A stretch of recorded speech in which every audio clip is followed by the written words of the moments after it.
Hello and welcome to a special emergency episode of Fergie's Gum podcast. My name's Nathan Irvine. I'm joined by Ahmad Dohair, and we are here to talk about, Ruben Amorim. It's finally happened. Official time of death, 11 minutes past 10 GMT. Ruben Amorim era at Manchester United is officially dead.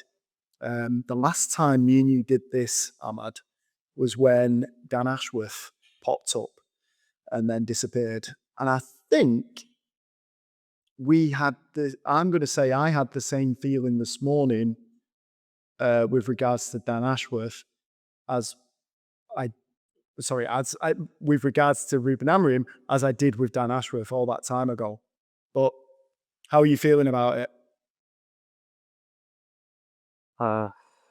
I have mixed feelings, I guess. But I think we saw it coming. Especially because of the results and after the comments he made last night after the game. Yeah, it's like he wanted it. He wanted it to happen. He's been saying things in his press conferences that are always raising eyebrows for the past couple of weeks, and it feels weird because I really wanted him to succeed. Like I really wanted him to do well at United, but ultimately he wasn't helping himself. Yeah. Especially with the results and the way he's been playing. Uh, yeah, like I remember how I felt when Ashworth was sacked. I remember when Ten Hag was sacked, I was also feeling this way, like similarly. Um, but yeah, it's not very nice seeing someone lose their job, I guess. It isn't, but I mean, if they're absolutely useless, then I think it's it's saving them from themselves at a certain point. Now, whether you agree with whether or not they backed him, the stats don't stack up in his favour at all. I'll just read out some of the numbers that we've got here. So his record with Manchester United was played 63, won 24, drawn 18, lost 21. The goals for 122, goals against 114. Now that's a win percentage that is 38.1%, which averaged in the Premier League era is the lowest points total of any manager in the Premier League era. The next one after that is Ralph Rangnick. So, like you said, it's not a great showing and it's ultimately a results business. But before we do continue, I just wanted to play this clip because I think it's pertinent now, especially considering that this was an interview that was given in October 9th. And I want you to just listen carefully to what was said. And, you can't run a club like Manchester United on knee-jerk reactions to some journalist who goes off on one, every week. Sorry. So Amorim gets at least the rest of the season then? Amorim, he's a good guy. Yeah, That's not the same thing. He's a good guy. It's not the rest of the season. Yeah, I would say Ruben, he needs to demonstrate that he's a great coach over 3 years. So you give him 3 years? Yeah, that's where I would be. Yeah, 3 years, because football's not overnight. No, and as you say, the Alex Ferguson example is exactly that, isn't it? And you look at Arteta at Arsenal. He had a miserable time for the first couple of years. Yeah. The voice of Sir Jim Ratcliffe there, Manchester United minority owner, talking about the fact that Ruben Amorim needs 3 years. Now, I think I even put this in a... Did I put it in a newsletter? I'm sure we talked about it on an episode of the podcast as well. When he was asked that question and when he was pressed on it, he didn't look like a man that was confident in his convictions in what he was saying. It looked like a man that was pushed into a corner, knew that a storm, I almost said the swear word then, knew that a storm would come if he said he has to prove himself. like after this year, or, it's a day by day basis, it's a monthly process, whatever it is. He knew that if he didn't give the right words in that situation, then United just would have been embroiled in another media circus. As it turns out, saying that he's going to get 3 years, not getting 3 years, it just makes everyone in this chain look stupid, right? Yeah. Uh, it falls back on the board eventually. These decisions that they've been making for the past 2 years, ever since they came. Uh, yeah, like it's a mess. I don't think there's anything they've done that has proved that they know what they're doing. Whether it was keeping Ten Hag, sacking him, fighting for Ashworth, sacking him, bringing in a manager who does not play a system that they want apparently, and then seeing how bad he was doing for the first 6 months when he came in, and then backing him again in the summer, and then sacking him 6 months later. It's messy. Like it's amateurish. That's what I would say. I don't think Sir Jim specifically knows much about what's going on a day-to-day basis at the club, and I don't think he. I think I sent on the group this morning that he has given way too much power to Omar Barada and Jason Wilcox. I think he put them there, gave them their positions, and then he just told them like just do whatever you see fit. Um, and whenever it comes down to a big decision like this one, they just go back to him and they do some kind of voting. But in the end, these voting things, they don't really matter. Um, I don't know if there's ever a path where a change of ownership happens again. I can't see that happening. I don't know. But I think for the club to actually become successful again, I think that's what it's gonna take, because these guys, they don't know what they're doing. I don't know if it's Jason Wilcox who doesn't know what he's doing. I don't know if it's Omar Barada who doesn't know what he's doing. Someone somewhere along that path, along that chain line, honestly, is just screwing up big time every time, and it's costing this club years in terms of their development.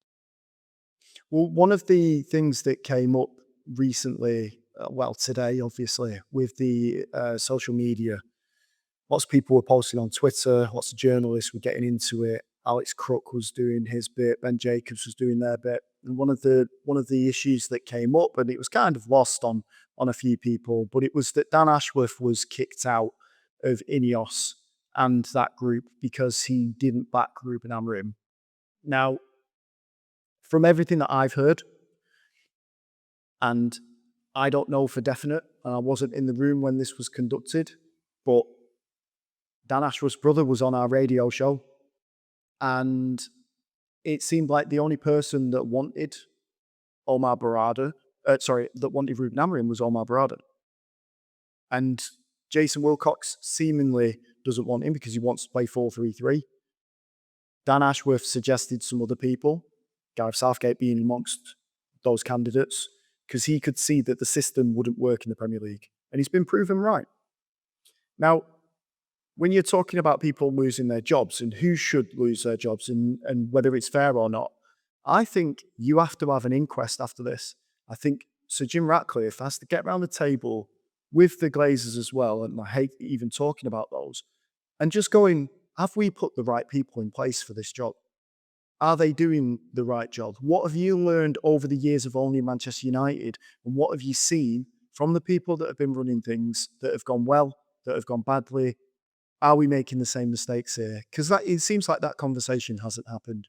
And it feels like reputation of Wilcox and Barada came from the fact that Manchester City dominated during a time when they was given endless resources of cash to do whatever they wanted. Do you know what I mean? And Omar Barada, let's be perfectly clear, he was the head of the City Group, which was about like commercial deals and setting up the Melbourne, the Australian team, the one in New York as well. He's not been a CEO of a football club before, and he's been given one of the biggest jobs in the world, and it seems like he's getting it wrong. There's no two ways about that. So I think if anyone should be walking after Ruben Amorim, it should be Omar Barada. because he just feels like he's completely out of his depth. You shared something that was very interesting before as well, which I think we probably need to get into, or I certainly saw it earlier, where it was about they had a meeting. It was you that sent it earlier, Ahmad.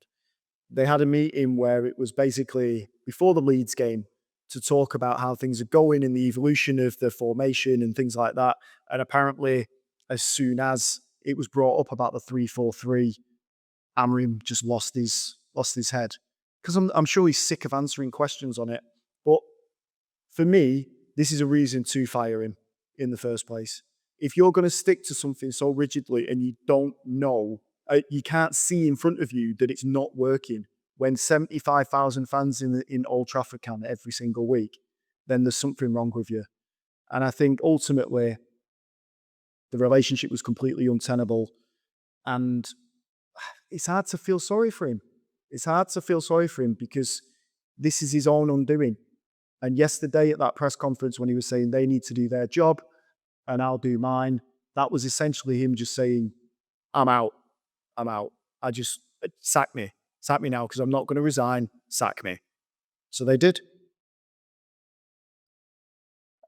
I they I think one of the quotes or like one of the reports coming out today was that along the lines the hierarchy is saying that no manager or no appointment who's going to be made now is going to be above the leadership management structure of the club. So what they're basically saying is we're going to get someone who's going to be just a head coach, which is what they wanted, which is why they hired Ruben Amorim, which is what confused a lot of us. Like, why are you coming out saying last night that you want to be the manager, even though it's very clearly stated that you've been hired as a head coach? Um, so I do think that there's an issue there, that there's some kind of breakdown, like you said. I think with that's a good point actually, but I think with that, and we've all like worked in office jobs and stuff before where we've been promised certain roles or, yeah, we'll bring you in on this level, but in 6 months' time you'll be doing this, this, and this. Like these clowns to get Ruben Amorim in and to pull him away from sport in Lisbon at a time when things are going great, I think they probably promised him that. And then when it came to the official announcement, it was head coach. And I wouldn't even be surprised if that caught him off guard at that point as well, rather than saying it's manager. Yeah, I agree. I wouldn't put anything past them, honestly. That like they've shown that they can be that incompetent. So I wouldn't be surprised. But you were saying that it's tough for you to feel sorry for Amram. I mean, the only reason I do feel sorry for him is that it was so obvious that his system is three at the back. That's a system. That's all he played all his career. When he came, like you can see that this guy isn't the kind of guy that can, that he's gonna be flexible or that he won't stand his ground like and stick to his principles. That's exactly what he did. So why do you hire him and then ask him to change for the back? And then okay, I completely understand that the system is obviously not working and it needs time to change. Okay, why do you wait this long for you to sack him? Like it's obvious he wasn't gonna. It was so obvious that he wasn't gonna change the system, and that the system wasn't working. So it's also on like it's I don't know. It's 50-50, honestly. It's between the board and the Amarim, but both of them have to take the blame for this. And the board, they have a huge job now to prove that their next step is going to be the right one because they've already messed up way too many times. And then, like you can only allow so much. And if Sir Jim does not hold them accountable, then I think the Glazers, unfortunately, as bad as it sounds, they're gonna have to step in somehow, sometime. Like which is what's scary about all this. Yeah, it's terrifying that the Glazers might be the better party in all of this to make a decision that could save Manchester United's future. I think all of this rubbish about best in class, I think that's just proven to be absolute bluster. Sir Jim is full of it, like literally talking there. We heard him talking a second ago, saying that Ruben Amorim would get 3 years. They won't make knee-jerk reactions to things, and he's just been sacked. Like, yes, he probably signed his own death warrant by saying that, yesterday after the Leeds game. But the thing is, it's a knee-jerk reaction. And I think you're right. If you look at things methodically, right? If you think about it, Jason Wilcox, we're speculating here. Jason Wilcox didn't want Ruben Amorim. Dan Ashworth didn't want Ruben Amorim. The only person that wanted him was the person that was like flying across the world to go and get him, Omar Barada. So Omar Barada sits atop both of those decision makers. Right? They questioned whether or not he was your decision. We're not sure about it. We're voicing our displeasure at this choice. He's obviously had the casting decision on bringing him in. He's had to convince them, and again, speculation, he's had to convince them that Ruben Amorim is the right man. And he's used his power as CEO to get that point across. And he would have had to have made a case for him. He would have had to have done some sort of proposal to Sir Jim Ratcliffe. This is the person, this is the right guy, and this is how we're going to get back to the top with Ruben Amorim in charge again. And he hasn't done it.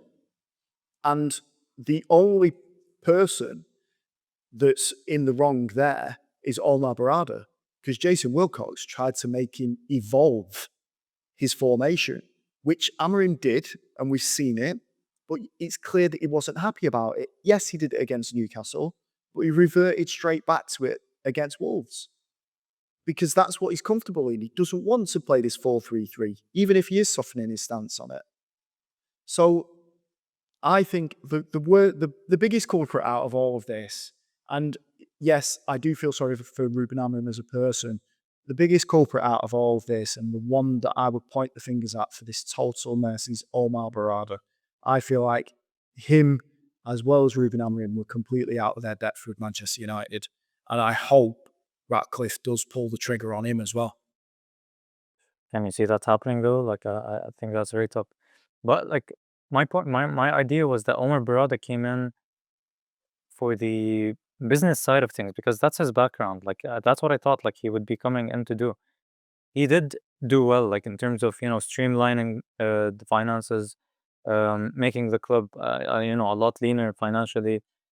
I mean, an he did accountant throughout could have that. come in and do that. An accountant could have come in. I mean, yeah, This is what you have, like, yeah, when companies file for bankruptcy and things like that, and they go to the administrators, that's exactly what they do. They strip everything back, what's sellable, bring it back to an order where it's making money again, or bring it back into the black. I get what you're saying. I mean, that was part of it, but he also, like, for example, in terms of the project of, the regeneration of Old Trafford and all these things, I think he also is playing a huge part in that as well. So I mean, he can just focus on that side of things, and he can do well because it's his area of expertise, and I don't know, he just has knowledge in that area, probably more than others, because he was involved with City and like he has experience in those things. And then when it comes to the football side of it, is Jason Wilcox the guy that you trust to, rebuild United? Is he? He's not. He's not. He doesn't have that pedigree. He didn't come in with that pedigree. He was, with all due respect, he was at Southampton. He was an academy director at Manchester City. He's not the guy that you'd bring to arguably the biggest club in the world, with the biggest attention 24/7, and honestly, it is the biggest job in football. Manchester United is the biggest job in football. I don't think anyone can argue with that. So you have to But he decide, wasn't right? even, to your point, Wilcox wasn't even brought in to do this job originally. Yeah, exactly. So again, this is he was just Ashworth. promoted. Yeah, he was promoted because he was the man that was there, and probably out of the two of them, out of Ashworth and Wilcox was probably the one that was going to bend the knee to Barada, which is why he got to stick around, and he's been promoted for his loyalty. This is all pure speculation, but at this point, it's still raw. We'll have more measured opinions on this, I'm sure, when we do the podcast on Wednesday, when Paul's here as well. I can't wait to hear what he's got to say about this. He's been Because silent the whole bit. Yeah, I know he's working, and he did try to. He did suggest coming on to this, but it was just a bit too late for me to be able to do it. But yeah, I'm looking forward to getting his opinion on things. But it just to kind of underline things, and we're not going to keep going on because obviously, as I said, we've got another podcast on Wednesday that will come up, and we'll talk about this in more detail. it was glaringly obvious that Ruben Amorim and Manchester United were not a good fit. I think as a Manchester United fan, along with a lot of other people, I'm not going to speak for you, Ahmad, you can have your own opinion on this as well, but we were kind of willing these things to just click.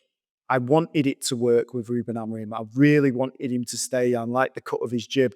I like the way that he was trying to bring players through. I like the way that he was trying to deal with the scumbags in the squad, like, well, we don't even need to mention them, but trying to move all of these players on, reset the culture. We're gonna start again. I loved all of those things for him, but when you just look at the hard facts, he was a bad fit for Manchester United, and I know this sounds crazy, and I know this sounds like dancing on someone's grave, so to speak. But I'm happy that Darren Fletcher's in charge for the next 2 games. I just want to see something different. I don't want to see players playing out of position, crowbarred into spots where they're not used to. I want to see someone that's been at the club for a long time, a little bit like when Rude took over for a few games. Someone that's been at the club for a long time, knows that United philosophy, and just plays what he's got. It would be amazing if he does play both his kids. That would be nepotism at his best. If he just had them running midfield for the next 2 games, that would be brilliant. But I'm just happy to see something else. I wanted it to work for Ruben, but I'm glad it's over. I mean, I agree 100%, and I think it is the right time for us to do that because we are like in the mix for top 4. We're not out of it at all. But again, we could have easily, like, I think we're just 4 points off of 14th or 12th or something like that. So it can literally go either way. We have tough fixtures coming up. Maybe we did need this like injection of like just fresh ideas, fresh tactics and these things. I'm not sure who is gonna be in charge because I think Fletcher. Well, it's interesting actually because you got Fletcher. He's going to be in charge for the next 2 games at least. That's what's been confirmed. But then to look at the odds for the next manager, I'll go through. Do you know who's top? Who's 5-4 at next permanent manager? Rosner. Well, we do. I'll put you out of your misery. He's just been mentioned. Darren Fletcher is current favourite to take over on a permanent basis. He's current favourite with the bookies. Not gonna happen. Under that, can you guess the person that's under that? 2-1 he is. No, Gareth Southgate is 10-1 to be the next manager. He is 5th on the list. Glasner, probably. Glasner is 4-1. He's 3rd. I'm going like the other direction. De Zerbi? No, he's 16-1. I'm going to put you out of your misery. Yeah. It is Enzo Maresca as 2-1. And the whole reason why the bookies are putting 2 and 2 together, coming up with 7 here, is because Maresca worked at Man City with Omar Barada, with Jason Wilcox, and they might see him as a subservient person that they need to just be in the team, not making any rash decisions, not trying to fight back. I mean, it didn't work out for him at Chelsea, but maybe he'll feel more comfortable if he's back up in Manchester working with people that he knows and respects. I don't know, but that gives me the fear. Who would you want to be the next manager? Honestly, I have no idea. I have no idea anymore. Like I just can't tell who's gonna do well or not. Out of the options available, literally no one. There's no one that like just jumps out of the page and like probably for me like Eddie Howe. Eddie Howe in the summer, if like we wait until the summer, Eddie Howe. I would take Eddie Howe. I think he would be really good for us. I still think I'm going to get Mason will love me. I'm going to give you a name, and I know for a fact he's not going to move, but it would be the ideal person for Manchester United. I probably was a long time ago. Unai Emery. He should have been in charge of Man United. I mean, he was ridiculed at Arsenal. Look at what he's doing with Aston Villa. Like, he has got that team flying. I think he would have been a smart option. I've got a feeling they're going to lean towards someone that's been at Manchester United before. I've got a feeling it could be someone like a Michael Carrick, someone like a Ruud van Nistelrooy, someone like a Kieran McKenna. Kieran McKenna is a good option. But again, like, is he big enough for this job? I don't know. Like, I can't tell. Like, honestly, I can't tell anymore. I don't know. I have no idea. I mean, that's the thing. We watch. I feel like since we started doing this podcast, mate, watching football far more closely than we ever have done. Just because you have to analyze certain things that you didn't really think about before. You're watching the football and enjoying it, but since we've been doing this podcast, you're just watching everything around it. And I've just had bad vibes for such a long time with Ruben Amorim, trying to raise myself to watch games at midnight, and it just wasn't good. I think the next person that comes in just has to play an exciting style of football and then make it click after that, because we're not going to get anywhere playing some sort of evolutionary 3-5-2 like Oliver Glasson plays. I just don't think it'll work. Yeah, exactly. I think the thing is, like, now if you do bring in someone that plays for the back and, for example, plays with wingers and these things, do we have the players to play that system as well? That's the question. Do you? I don't know. Like, cause when I think of it, okay, for example, we bring in, let's say, Michael Carrick and he plays 4-2-3-1, for example. Still, who plays the double pivot? You know, who plays on the left? Who would you play? Like, would Ahmad play? Like, is it gonna be Ahmad and the Boehmer rotation? Like, there's a lot of questions to be answered. Like, it's a mess. But you know what, though? The fact that you're saying that and the fact that I should be like depressed and fearful, it's actually making me excited. Just those things where it's like, I know that we're not just going to be stuck in this rigid system anymore that clearly isn't working. I mean, the next manager could come in and go, yeah, that formation was the right one with these players, No. and it'll be all, it'll all go to pot again. But I'm excited about seeing how Darren Fletcher lines up with his first team, with his first squad at Burnley. And that's all I can hope for. And that's all I'm willing to consider right now. Excitement, we're not stuck, it's over.